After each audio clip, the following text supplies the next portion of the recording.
Hola, en esta lección vamos a hablar acerca del pretérito perfecto. This video is brought to you by Señor Loader. So there I was in the front seat of a taxi in Mallorca, off of the coast of Spain, when the taxi driver, who had driven for a while with the meter turned off, suddenly parks and gets out of the cab and walks away. Yeah, he came back with somebody that spoke very broken English at best. Now, between my 4 years of high school Spanish and this man's broken English, we figured out that the club that we were trying to go to didn't exist. And I told the taxi cab driver to take me back to the hotel where he picked us up. However, on the way back, I was able to finally have my first lengthy conversation with a taxi cab driver in Spanish. And while I asked him a lot of questions, I specifically remember asking this question: ¿Nunca ha viajado a los Estados Unidos? Wait, that looks kind of funny. Nunca ha viajado a los Estados Unidos. It might look weird because it's the present perfect. Before I explain the present perfect to you though, let's try something. Figure out which sentences mention Spanish-speaking countries or specific places within them. Pause the video if you need more time, and check the word bank if you aren't sure about a word. ¿Nunca has viajado a Australia? Mis amigos han ido a las ruinas de Machu Picchu. ¿Todavía no se han levantado ustedes? ¿Quién ha comido en el restaurante nuevo? Guillermo ha corrido de los toros en Pamplona. Yo nunca he dormido en la calle. ¿Quieres saber si hemos ido a las pirámides de Egipto? Julia no ha nadado en el lago Titicaca. ¿Has conocido a una persona famosa? No he vivido en La Paz. ¿Carlos y José han asistido a una misa en la Sagrada Familia? ¿No has visto las tortugas poniendo huevos en el Parque Nacional Tortuguero? Muy bien, let's see how you did. So these were all of the sentences that mention something in Spanish-speaking countries, or specifically a Spanish-speaking country. Machu Picchu is in Peru. Pamplona is in Spain. Lake Titicaca is between Peru and Bolivia. La Paz is in Bolivia.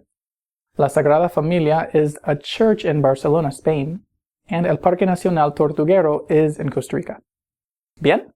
Okay, so aside from some of the sentences having places relating to Spanish-speaking countries, did you notice anything else in the sentences? Perhaps did you notice the verbs? They were a little bit different, right? A majority of them were actually in two different pieces. That's because these are in the present perfect, meaning has done something. Let's look at all the verbs in all of those sentences again. The first part tells us who has done the action, while the second part tells us the action that has been done, like the ed part. So for the first part, can you tell, based on these examples, which form goes with yo, tú, él, usted, etc., telling us who has done something? Pause the video and try and see how you do. You should have come up with he, has, ha, hemos, han. And habéis will be for vosotros and vosotras. In case you were curious, these are actually forms of the verb haber, where we get the word I from. And the second part tells us what has been done. Using the examples in the green box, see if you can figure out how we form the second part. And pause the video and see if you can answer these questions while the video is paused. Do AR, ER, and IR verbs have the same ending here? What do I do to the verbs to make them that ED form, or that past kind of form?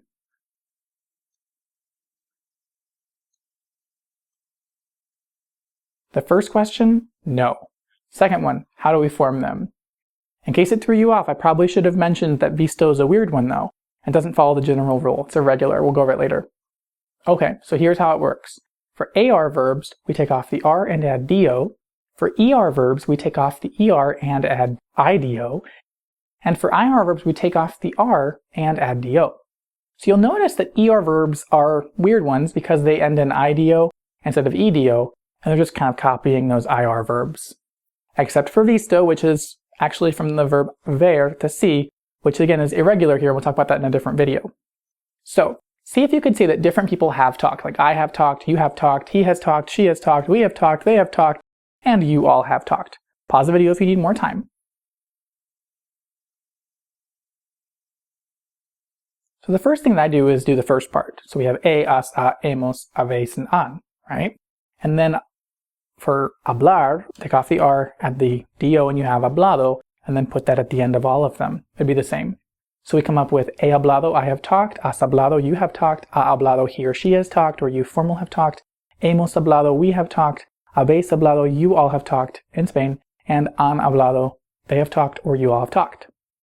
Now, let's try an ER verb, comer, to eat. See if you can figure out how to do it. Just say, I have eaten, you have eaten, he's eaten, etc.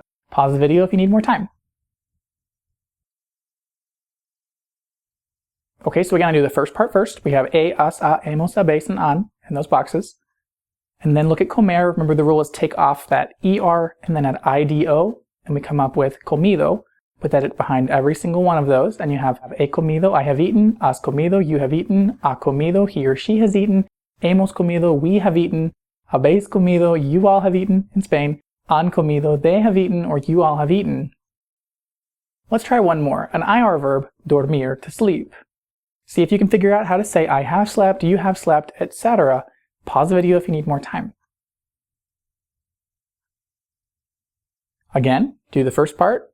We have has, hemos, habéis, and han. Then we deal with dormir, take off the R, add do, you have dormido. Put it at the end of all of them, and you'll get he dormido, I have slept, has dormido, you have slept, ha dormido, he or she has slept, hemos dormido, we have slept, habéis dormido, you all have slept, in Spain that is, and han dormido, they have slept, or you all have slept.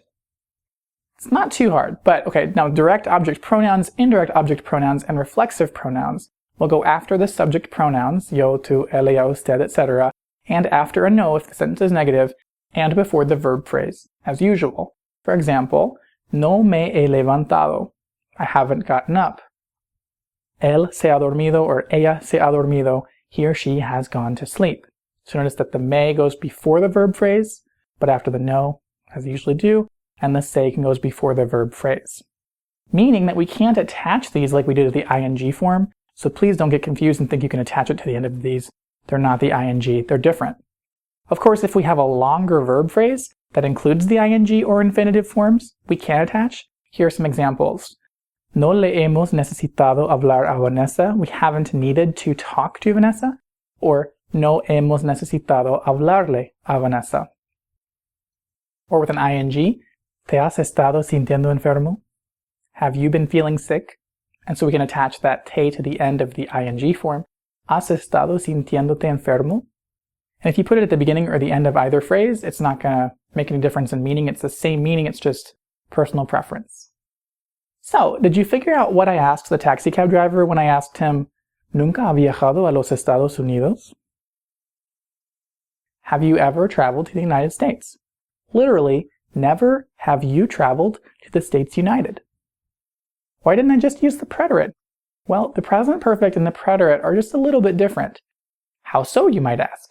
In some places, there is more of a distinction, and one might use the present perfect for the more recent past, things that have happened or haven't happened today, for example, while the preterite might just be more in the past. Or it could just have a different meaning entirely. Let's look at an example. If I ask someone, ¿Has ido al cine? It would mean, have you gone to the movie theater? But fuiste al cine would be, did you go? Like we talked about it, or I knew that you were wanting to go, and you went or didn't go. But in other contexts, the present perfect and preterite could be used interchangeably. One more thing, if you're wondering why this is called the present perfect, or in Spanish, pretérito perfecto, past perfect, is that related to the imperfect at all? Actually, yes. Grammatically speaking here, when a verb is in the present or past perfect, perfect there refers to the action being completed. So the present perfect in English is something that is completed in the present or not so distant past. But let's go back to the imperfect. The full name in Spanish is pretérito imperfecto, while the preterite that we know is called pretérito simple. So if something is imperfect, it means it is not perfect. So the imperfect is the past that isn't completed. That should help the imperfect make more sense, because remember, all the things we talked about with imperfect being continuous actions, ongoing descriptions, etc. were not completed. Just kept going in the context of the story. And that's it for this video lesson. Hopefully it was able to help you with the present perfect. Let me know if you have any questions or comments below, and subscribe to my channel for updates on new Spanish video lessons. If you would like to practice forming the present perfect of most verbs, click on any of these videos. Or if you'd like to see some common irregular verbs in the present perfect like visto, click on this video. Gracias por haber visto el video y nos vemos.